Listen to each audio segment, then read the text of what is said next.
在印度曼尼普尔邦有这样一个民族，即便脚下的黄土不是中国领土，但千百年来他们一直用行动证明自己仍是龙的传人。这个民族便是库基族。这个拥有3000万人口的库基族世代生活在印度，他们却极力与印度划清界限，不禁让人疑惑，既然已经被列入印度版图，库基族为何不入乡随俗？印度政府又为何会默许库基族特立独行？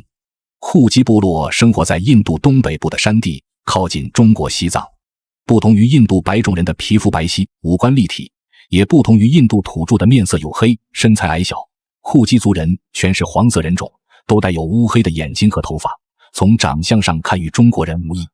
若说库基族所在部落被分割给印度，仍保留中国人的外貌特征就已经超乎意料，更何况他们种族的人看起来无异差别，甚至身上连一点印度人的特征都没有。难道他们不与外籍人通婚吗？这要从库基族的历史开始说起。印度东北部与我国西藏西北部的交界处有一个河谷，叫做阿萨姆河谷。由于这个河谷错综复杂，三面群山环绕，地理位置极其偏僻，因此自古以来不受任何国家的管辖。在古代，为了躲避饥荒和战乱，许多云南人和蒙古族军队遗留的士兵搬迁到了阿萨姆河谷。经过世代相承的农业活动，出现了200多个部落，他们守着自己的领地，安家落户，彼此相安无事。在清朝年间，他们曾积极地向清政府表明想加入中国，正式成为其中一员，但统治者权衡利弊后并未接受。由于交通不便，部落之间的交流很少，即便与当时的印度王国存在些许贸易往来，但他们并没有受到印度的文化渗透，仍然保持了中国人的特色。可树欲静而风不止，部落安稳的生活中被动荡不安的世界格局打破。19世纪，英国在完成工业革命后，他们凭借坚船利炮，所向披靡，自此走上了疯狂的殖民扩张之路。在占领印度前，英国筹谋了许久。印度身为4大文明古国之一，哪怕它赤贫如洗，可到底也是不容小觑的国家，恐怕不能一举拿下。事实证明英国多虑了，因为印度早就听闻英国战无不胜，甚至英军还没怎么动手，印军便缴械投降了。目之所及皆是英国的殖民地，日不落帝国基本完成了他们心中的千秋大业。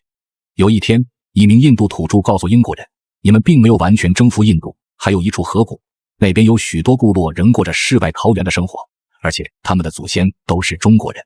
英国人一听马上就不淡定了，领先世界1000年的东方巨龙都败给了自己，还有谁敢不臣服于自己脚下？于是召集军队，火急火燎地去占领这块最后的净土。印度的屈服让英国洋洋自得，他们更不会把区区部落放在眼里。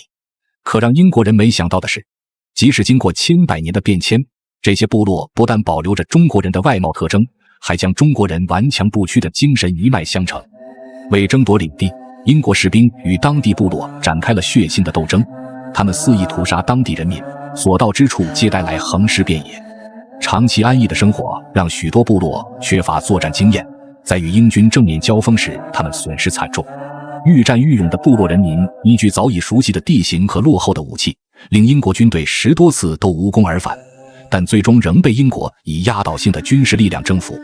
占领阿萨姆河谷的所有部落后，为了扩张东印度公司的运行，英国开始对这些部落进行奴化改造，将货币统一变更为印度卢比，强制当地居民说英语，还派了传教士对这里的人进行思想上的洗脑。对其他殖民地的所作所为，英国要在这些部落重复上演一遍。但部落人民怎会任人摆布？他们清楚地明白，正是因为手中的刀枪不够锋利才被侵略，但刻在身上的傲骨却可使敌人奸计失败。于是他们自发地抵制英国的文化输出策略，誓死不从管教。我们会向他们证明炎黄子孙的铮铮铁骨，我们现在不会，以后也不会忘记。这让英国人感到很头疼，因此将这些固执成见的人称为 Cookie People， 中译过来便是库基族。库基族由此成为了这些部落的集体名称，也成为了身在曹营心在汉的一道风景线。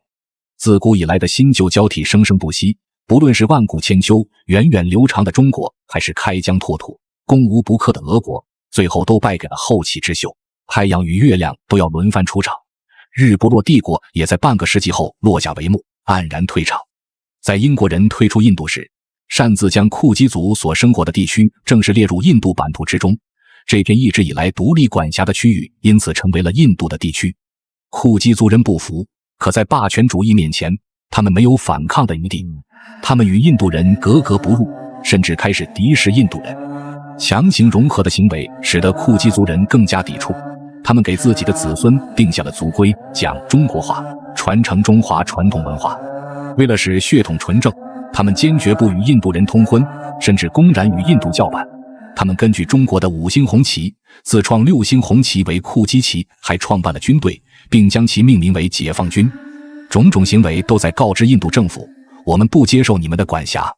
这一系列叛逆的举动无疑挑战了印度政府的权威，但管理层的人认为，印度刚刚脱离英国的殖民，百废待兴，且库基族已经归于印度所管辖。改变一个民族的思想习惯并不是一时半会就能完成的事，控制这个民族是必然的结局。因此他们睁一只眼闭一只眼，只希望库基族能够安稳些，别再无事生非。可印度人并不这样想，他们觉得既然已经是印度的一份子，库基族便不能再自称为龙的传人，也不可以排斥孤立印度人，甚至是没有权利拥有与印度人不同的文化习俗。刻在印度人骨子里的是人分3、6、9等观念，是高种姓可以任意霸凌低种姓的制度。他们怎能允许秉承王侯将相宁有种乎，人人生而平等的库基族思想在印度存在？怎能容许在一夫多妻制社会出现同甘共苦的库基族人？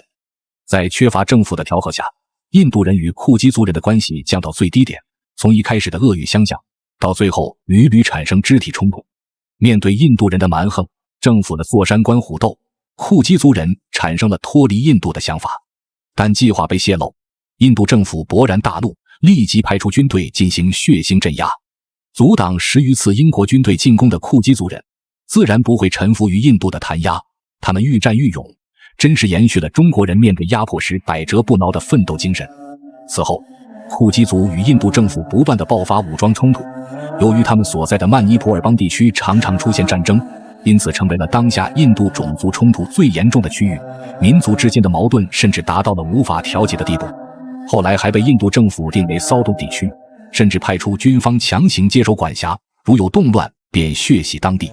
库基族人始终不畏惧，不投降，为了保卫族人安危，展现民族志气，他们强化了自己的军队，只要印度政府派兵，他们便反抗到底。面对巨大的军事支出仍不见成效，印度开始感到压力，于是他们转变策略，以刚化柔，想通过文化渗透来同化库基人。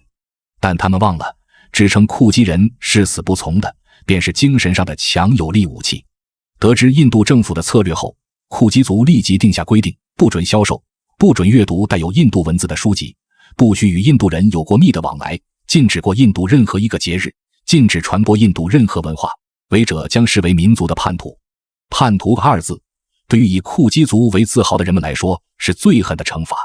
库基人带头在印度实行区域自治，甚至自称小中国。印度同化库基族人的计划失败，但他们不会放弃这个决策。抛去文化融合层面，实际上库基族所在的曼尼普尔邦地区在地理战略上对印度非常重要，它相当于印度西北部的站岗点，对印度边防不可或缺。因此他们不可能放任库基族人独立，甚至是归顺于中国的。见库基人软硬不吃，印度政府气急败坏，行啊，你们有骨气，我切断你们经济来源，看你们几时肯低下头。于是十分看重种族制度的印度将库基族列为最下等的民族，还在国际上抹黑他们。库基族人太不讲卫生了，又落后，吃不起穿不起的，大家不要与他们贸易来往，也不要来这边旅游，这里的人顽固不化，我们政府没办法保障外来人的安全。即便是印度政府在宣传上对其进行污蔑丑化，但库基族人并未对此屈服，相反，不受到外界打扰，他们更乐得清静。身为印度的一部分，任何与库基族进行交易的申请都需通过印度政府批准。在经过政府的孤立政策后，库基族所生活的地区逐渐失去贸易来源，他们只能自给自足。由于受限制，经济发展速度缓慢，库基族人的家园并未受到现代工业的污染，生态多样性也没有遭到破坏。与印度政府所言相反，这里自然风景出奇的好，恰恰是旅游之地的最佳选择。每逢节日，就能在街上看见以中国传统习俗为基础，有库基族民族特色为辅的不同风格的活动。事实上，骨子里热心肠的库基人十分好客，对于中国游客，库基人更加热情款待。时至今日，库基族人仍与印度人水火不容，印度政府甚至公然宣称仍有一半的恐怖组织在曼尼普尔邦当地活动，这更加大了库基族人民发展的阻力。今年5月，印度曼尼普尔邦又爆发了一起民族暴力事件，库基族人与当地居民焚烧印度国旗，以此表示他们对政府的对抗，数百房屋与汽车都被烧毁，形势十分严峻。即使后来上万平民被转移到安全阵地，但仍有许多人丧命于枪火下。印度的举措无疑会更加激发库基族人的血性，在无形之中将他们越推越远。许多人感到不平，既然这么敌对印度，信仰中国传统，为何库基族人不脱离独立，重回中国版图呢？国际的变动向来不是一部分人，甚至是一个国家可以拍板子决定的事。而且库基族世代所居地区被列入印度版图，成为印度的部分是历史遗留问题，若要深究，并不是简单的事。中国外交宣言是不干涉他国内政，哪怕是那里有3000万仍将自己视为中国人的库基族人，也无法撼动中国的立场。我们只能盼望库基族人在尊重与延续文化的基础上，努力发展经济，让人人都丰衣足食。即便在国际上不再是一国人，但拥有同样起源的我们还是希望库基族人往更好更长远的方向发展。天行健，君子以自强不息。祝愿库基族人在属于他们自己的康庄大道上熠熠生辉，